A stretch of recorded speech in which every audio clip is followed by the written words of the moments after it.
Ali Baba lived on the edge of a dry, tired towner place held together by dust, stubbornness, and very little else.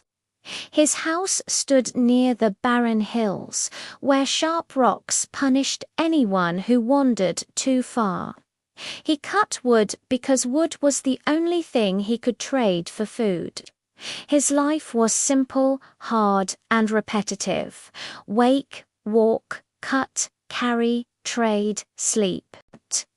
No breaks, no dreams, just survival.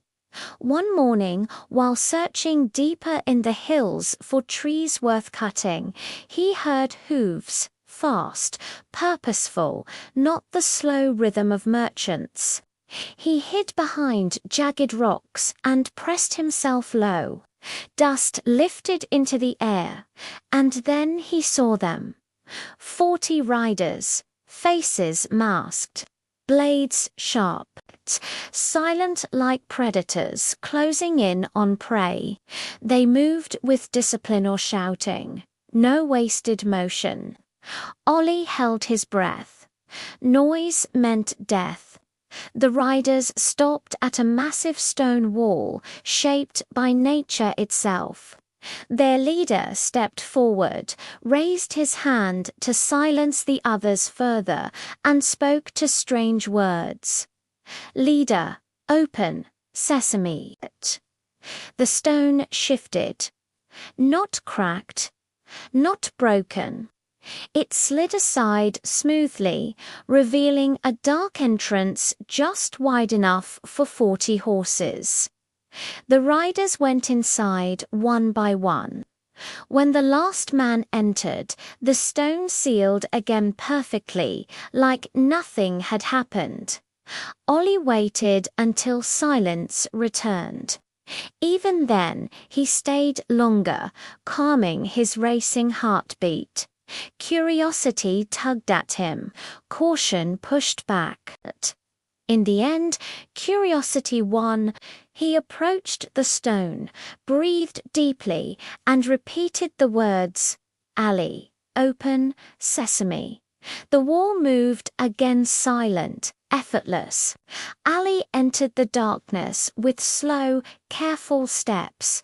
Light filtered through unseen cracks above, revealing mountains of treasure, gold piled like dunes, bags overflowing with coins, silver bowls, gemstones glowing in faint light. Blades carved with ivory handles, rugs woven with impossible precision, wealth beyond anything he had ever imagined. He took only one small bag of coins, just enough to keep his family alive, nothing more. Outside, he hid the gold beneath his shirt and hurried home. His wife saw the coins spill into her hands, and disbelief turned to fear. Then to a quiet understanding. This treasure demanded secrecy. Ollie begged her to tell no one. She promised. But sudden fortune is heavy, and promises sometimes crack under its weight. She needed a scale to hide the gold properly, so she borrowed one from Ali's brother, Cassim, a wealthy, arrogant man who enjoyed reminding Ali of his poverty. Cassim's wife smeared honey on the bottom of the scale, curious about what would be weighed. When the scale returned, a gold coin clung to it. Cassim demanded answers. His wife told him everything. Cassim confronted Ollie, pressing, pushing, breaking through Ollie's caution until the truth spilled out.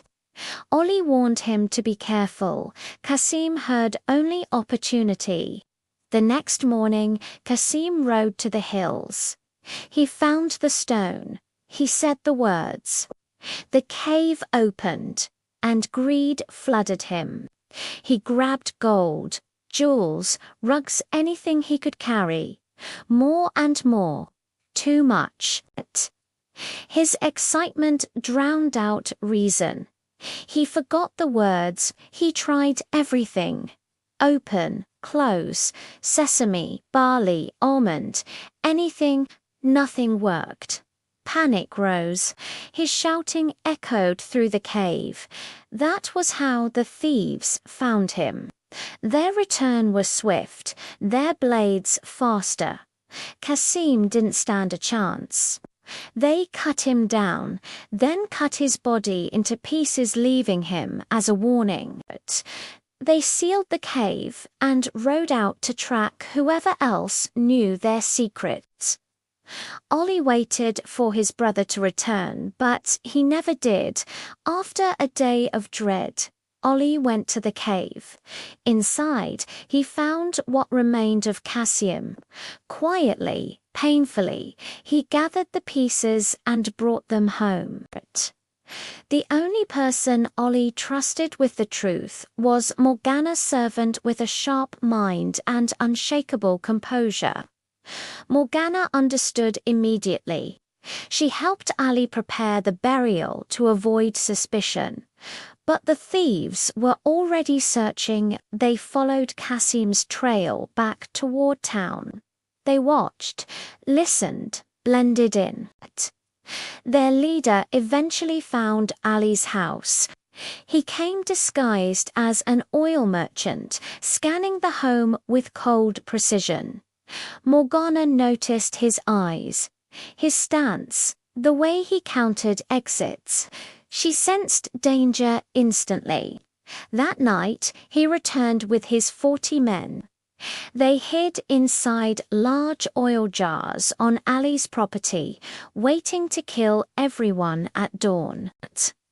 Morgana brought water to the jars.